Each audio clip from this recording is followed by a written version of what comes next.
I was 21, and my director liked me, that helps. He called me, he said, John, I need a manager net. What do you think? Can you do it? I said, of course. My dad had told me, if it can be done, you can do it. And I have had that all my life and live with it. Yeah. And he would not hear, I can't do it. And I brought the girls up too. That's why they are handy like they are, especially your mom and Irene.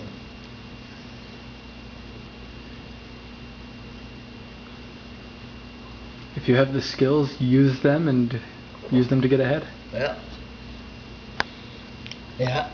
And as well, was in the meat business, and the meat business is completely different from anything else. How so? Well, it is a living part. You have something, you work with it, you get all different parts, and the price changes every time. And that's, they told me, I had to get that settled. Can you do it? Of course. But, and I did. And I made good profit. Not for myself, but for the company. Well, that's the way that they promote you, is that you are successful at what you do. Yeah. Now,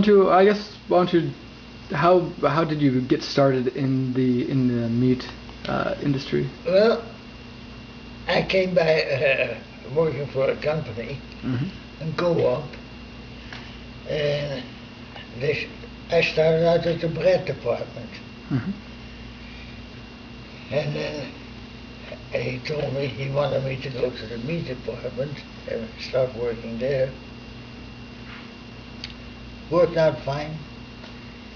And I have always had a push in myself. If I did it, I want to be the best, if possible.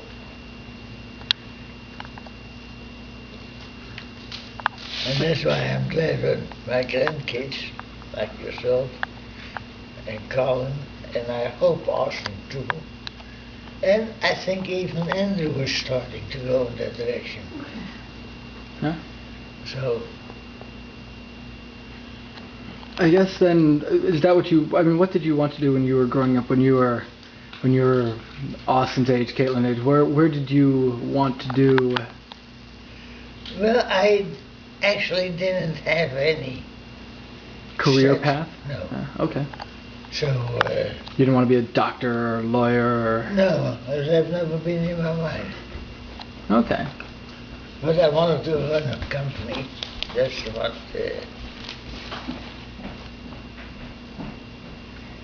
Yeah. And so you worked your way up with the meat department. Yeah.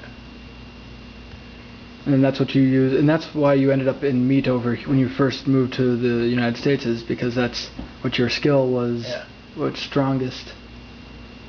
Because where did you first move to when you arrived in the United States? Kalamazoo. I mean, did you know people there, or what took you to Kalamazoo? Just Uncle Andrew lived there. Okay. If I think about it, my God, it was a step. Oh yeah? Sure. Different language. And that's why I don't have any patience with the Mexicans, because I got once an argument. I was trying to sell a kitchen. Oh, I learned that through the kitchen business. And that lady started complaining that all the trouble that they had. I said, how long have you been here? She said, 20 years. I said, and you still don't speak English? No, I can't. How much does you try? And when we came here in Kalamazoo, I said, okay, this is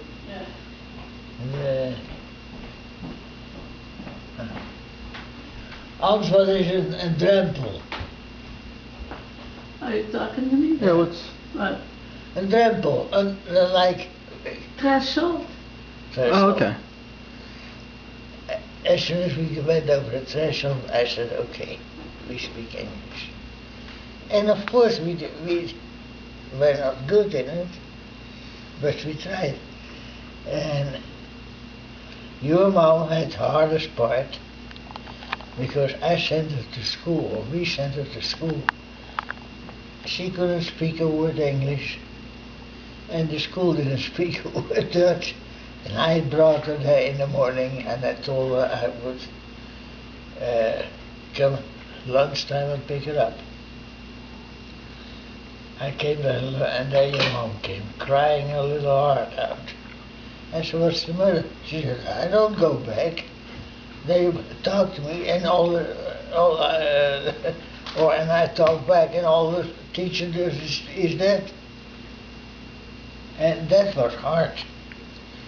But I told her pretty soon she would, in 30 days, she spoke pretty good. Your mom was terrific on that part. And then after Kalamazoo, where'd you move next? Muskegon. And how'd you end up there? How'd you... I started with a company, and I was in the coal business. And he was there. He said, I need a manager in Muskegon. Can you do it? I said, of course. Of course. And he said, well, you have to move. I said, 90 miles. We just moved 10,000. What do you think it is? So we had a good start there. And then the same company brought us here to Fort Wayne. What company was that? Web Coal. Okay. And